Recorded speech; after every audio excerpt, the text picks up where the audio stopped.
une petite manipulation technique et je suis à vous. Merci, monsieur. Oh là là. Non, c'est quand même dangereux, ça. Ok. Voilà. Bien.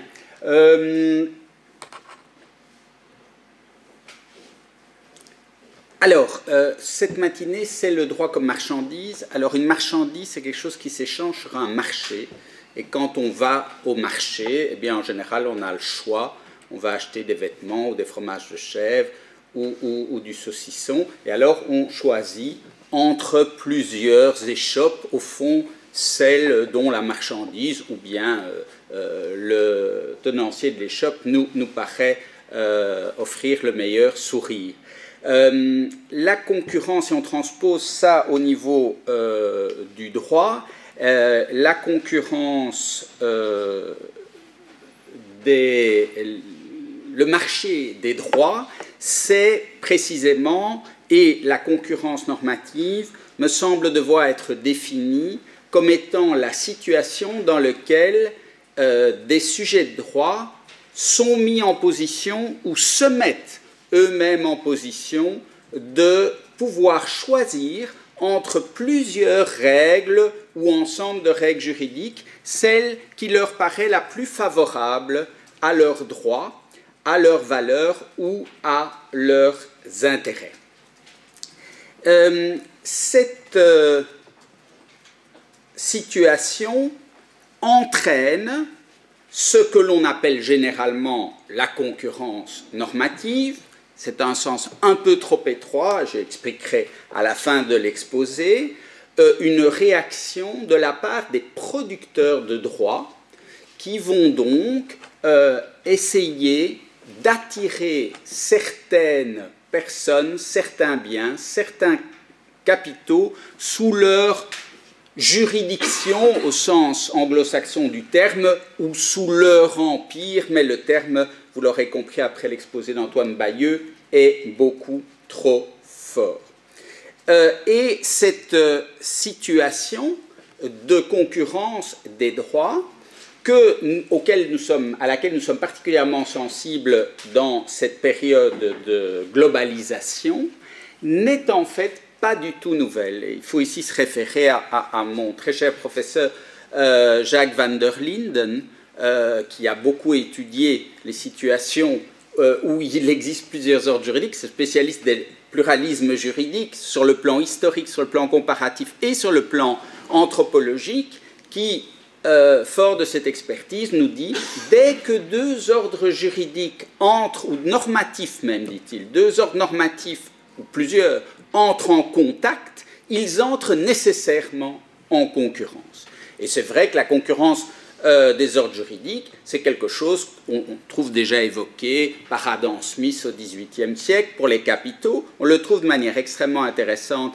chez Kant à la fin de ce même XVIIIe siècle, où lui voyait une concurrence très positive entre les États qui proposaient une certaine forme de libéralisation et de droits de l'homme pour attirer les personnes les plus compétentes à venir chez eux. Mais évidemment, nous, on pense à un système peut-être, enfin très certainement moins favorable avec la globalisation qui n'est finalement sur le plan juridique, on peut la décrire dans les mots de Jacques van der Linden comme la mise en contact des différents ordres juridiques du monde pour des raisons qui touchent à la fois à l'économie, à des questions relatives au transport et bien sûr surtout aux questions technologiques. Alors, dans ce cadre-là, il y a un phénomène qui avait déjà été bien analysé par Adolf Berle et un économiste Means. Adolf Berle, c'est un juriste, mais c'est celui qui a dirigé la politique économique du New Deal de Roosevelt. C'est quelqu'un de très important. Et dans un livre, je ne vais pas multiplier ici les références, mais dans un livre qui est vraiment un classique, les deux auteurs décrivent le phénomène qui va devenir célèbre sous le terme de course vers le bas, de race to the bottom, et qu'on peut décrire comme la dérégulation compétitive. De quoi s'agit-il? Eh bien, l'idée que dans cette concurrence des producteurs de droits, eh bien, comme sur un marché en quelque sorte, si on a vraiment besoin d'avoir des clients, si on veut attirer effectivement les entreprises ou les capitaux ou les ressources ou les activités ou tout ce que vous voulez, ou les personnes de talent, comme disait Kant, eh bien, il va falloir les attirer en prenant un droit qui leur est favorable, par exemple, qui exige moins d'eux, notamment sur le plan fiscal. On n'entre plus dans la description de cette course vers le bas, je crois que c'est bien connu, le schéma essaye de le résumer, mais disons qu'on en a une illustration très facile. Mon but ici est de montrer empiriquement, en quelque sorte, les résultats de ces théories qui aujourd'hui, je pense, sont bien connues, bien acceptées, mais qu'il faut maintenant voir véritablement inscrites dans les données. Si vous voyez le consensus, non pas au sens politique, mais au sens technique du terme de l'impôt sur les sociétés, un pays de l'OCDE était de 40%, on estime qu'il est aujourd'hui de 25%, il sera dans 20 ans peut-être de 10%. Hein. Et donc, cette course vers le bas, elle n'a évidemment, sur un plan théorique, elle n'a pas de fond.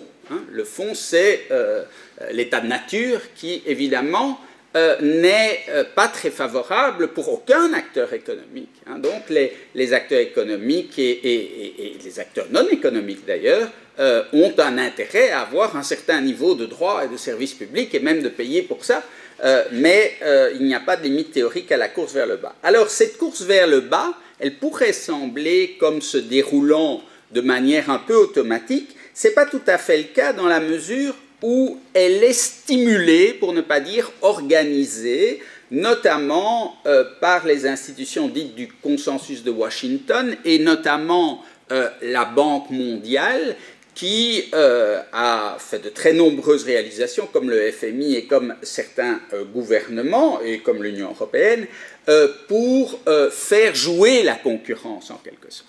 Et une manière de faire jouer dans la concurrence, vous savez, depuis qu'on doit choisir notre producteur d'électricité, hein, bon, c'est très bien, on paye quand même plus cher, mais personne ne s'y retrouve plus parce que vous avez évidemment plein de possibilités dans l'État. Et si vous prenez ici les forts nationaux, vous avez 200 États à travers le monde, donc c'est très compliqué. Donc on va vous guider un peu avec un indice. Et vous aurez compris le code couleur, là où c'est favorable pour le business et là où ça l'est moins ou pas du tout.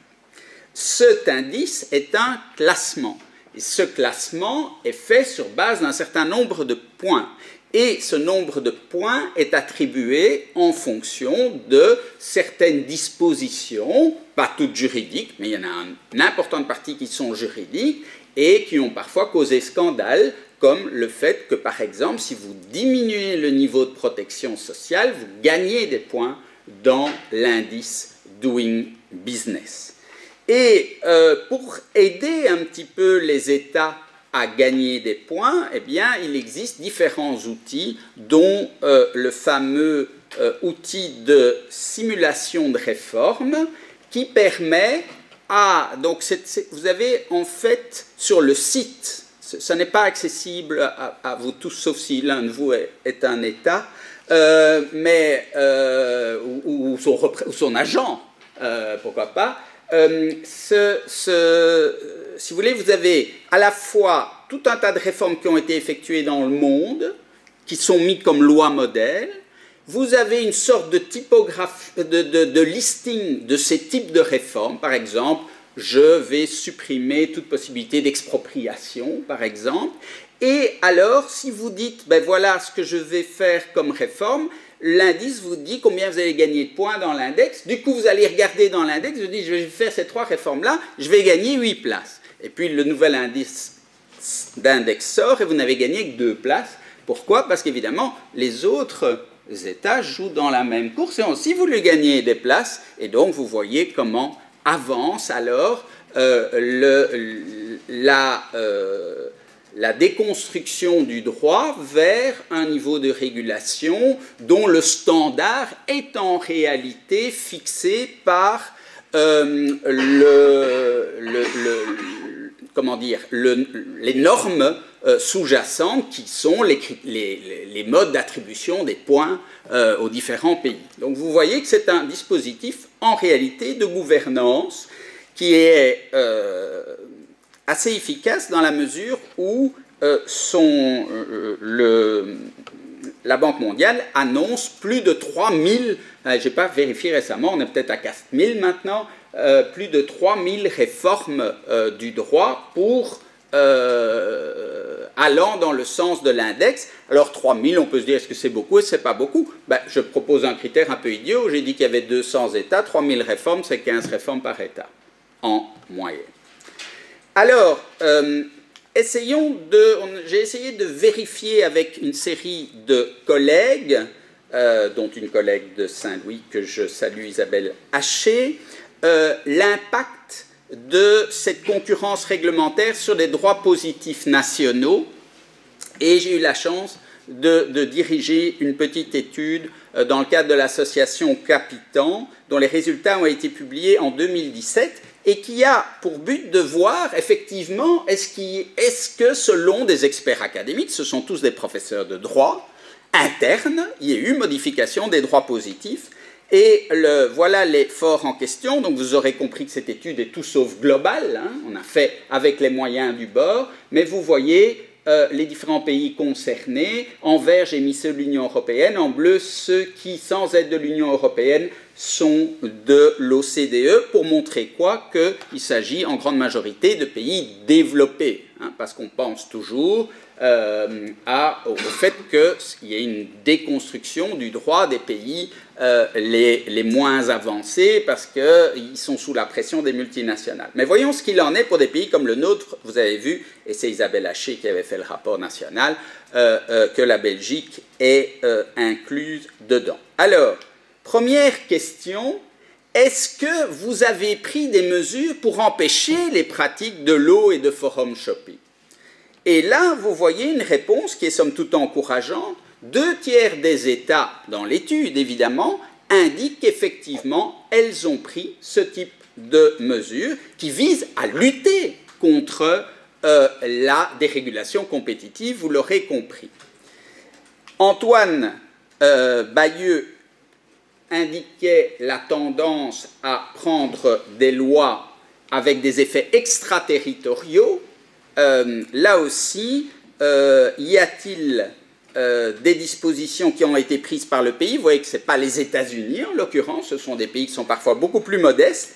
Eh bien, vous voyez que 2/3 des États essayent d'atteindre des situations qui ne sont pas normalement sur le territoire national pour des raisons que vous imaginez. Maintenant, on voit comment on peut se défendre contre la dérégulation compétitive, mais, petite question, est-ce que votre droit national a été modifié ou adapté en vue de rendre celui-ci plus attractif pour les utilisateurs de droit? Donc, vous avez compris, est-ce que vous défendez contre la dérégulation compétitive, mais la pratiquez-vous vous-même?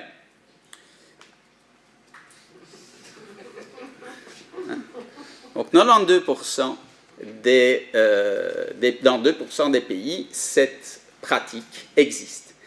Question suivante, avez-vous pris des mesures pour accroître l'attractivité de vos cours et tribunaux? Puisque nous parlons ici, colloque avec l'ASM, est-ce qu'on vise à rendre les juges internes plus sexy pour que les investisseurs choisissent? Donc là, on est dans le forum shopping. Réponse, 75% dans des États ont pris ce type de mesures.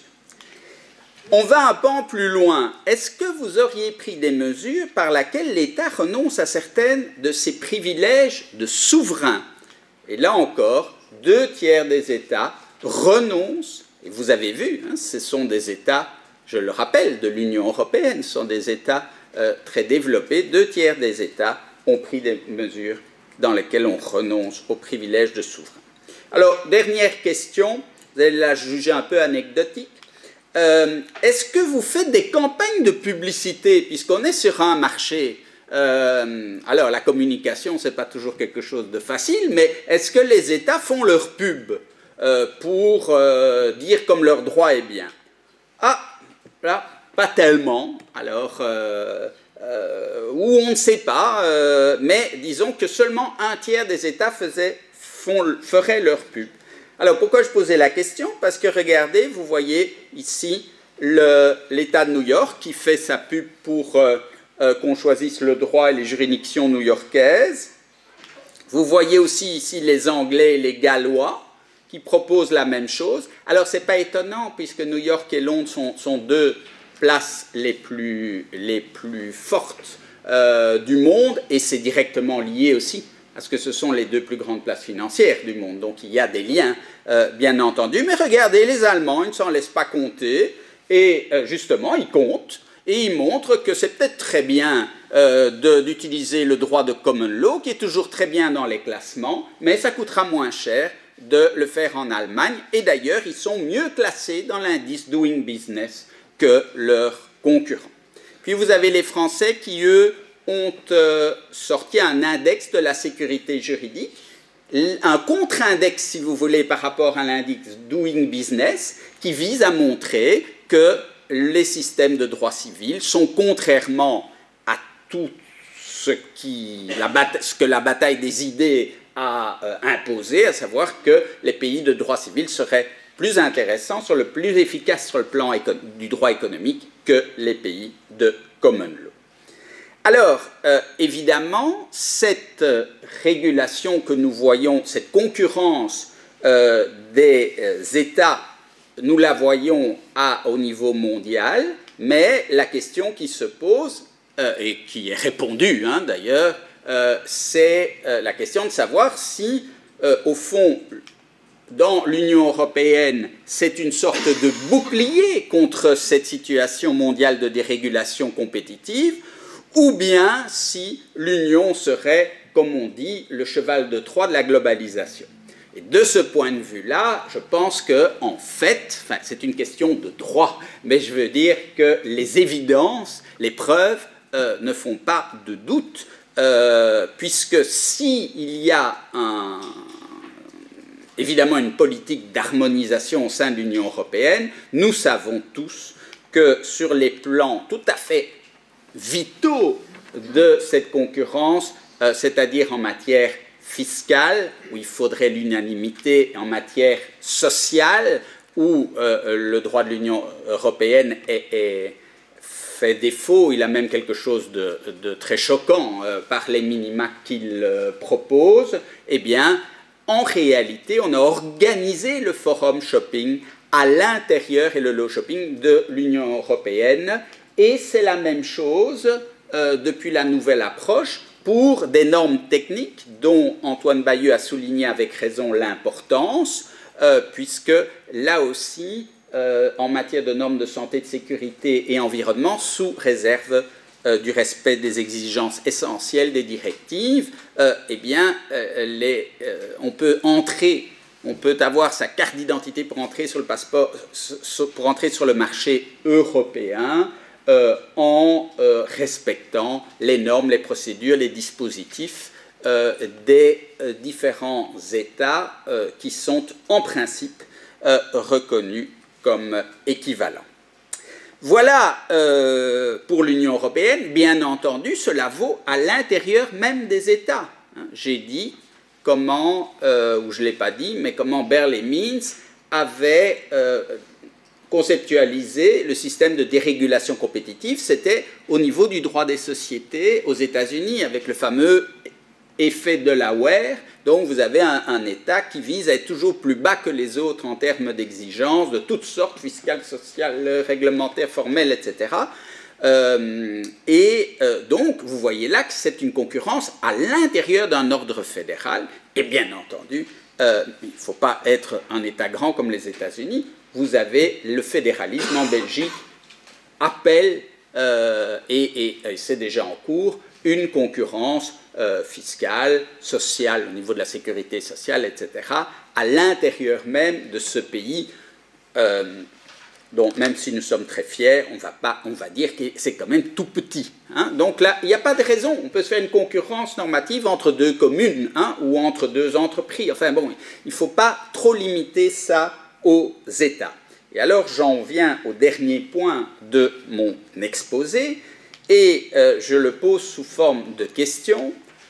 Pourquoi cette analyse que je viens de vous présenter est trop simpliste? Là, ce que je vous ai montré, c'est, disons, une conceptualisation normale, mais en réalité, c'est beaucoup trop rudimentaire, au point même de ne pas permettre, parce que si on se préoccupe, ce que je ne ferai pas aujourd'hui, des remèdes à cette situation, et que l'on dit on va faire des grands accords internationaux, comme on fait le BEPS au sein de l'OCDE sur le fisc, etc., eh bien, on va probablement se planter parce que l'analyse n'est pas assez fine, le grain n'est pas assez petit. En réalité, on pense que ce sont les États qui produisent du droit, on pense même que les gens choisissent leur ordre juridique. Or, ce n'est pas vrai, ce n'est pas comme ça que ça se passe. Si vous prenez la recette Google en matière fiscale, dont j'ai listé les ingrédients, le double Irish, le sandwich hollandais, un petit cocktail des Bermudes et un petit cookie américain pour terminer,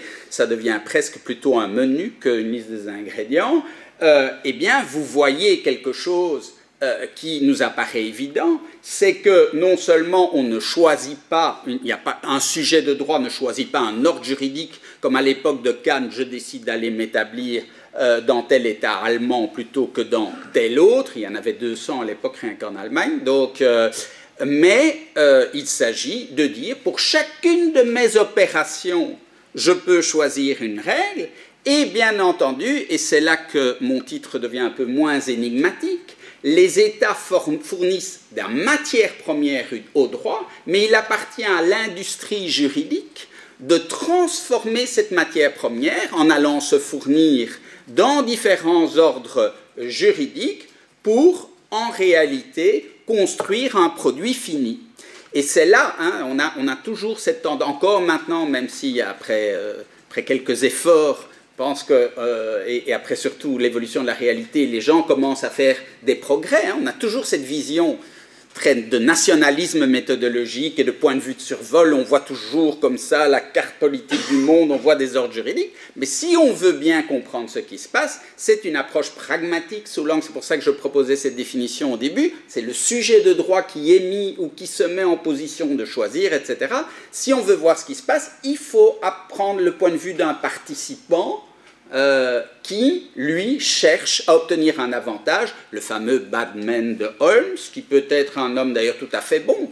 Il peut s'agir de préoccupations qui visent, ça peut être des ONG qui se battent pour faire adopter certains dispositifs, mais enfin, on voit surtout la puissance du côté de la déconstruction, et donc vous voyez que, en réalité, l'ingénierie juridique construit des dispositifs qui s'appuie sur des éléments tout à fait disparates et de détails de certains ordres juridiques. Et donc l'idée d'une simple harmonisation, disons, sommaire, est une idée qui ne rencontre pas, par son degré de finesse, les nécessités de la lutte contre ce type de dispositif. J'en aurai, ce sera mon dernier mot, pour dire, encore un mot, pour dire que dans cette lutte pour le droit, qui est aussi, en fait, vous l'aurez compris, une lutte contre le droit, la tendance semble également, et Antoine y a fait plus qu'allusion, à un évitement aussi de ces briques de Lego pour aller chercher d'autres catégories de normes, d'autres catégories de décideurs qui vont permettre ou pas d'échapper à l'emprise du système juridique. Mais cela, c'est précisément l'objet des interventions qui vont suivre. Je vous remercie.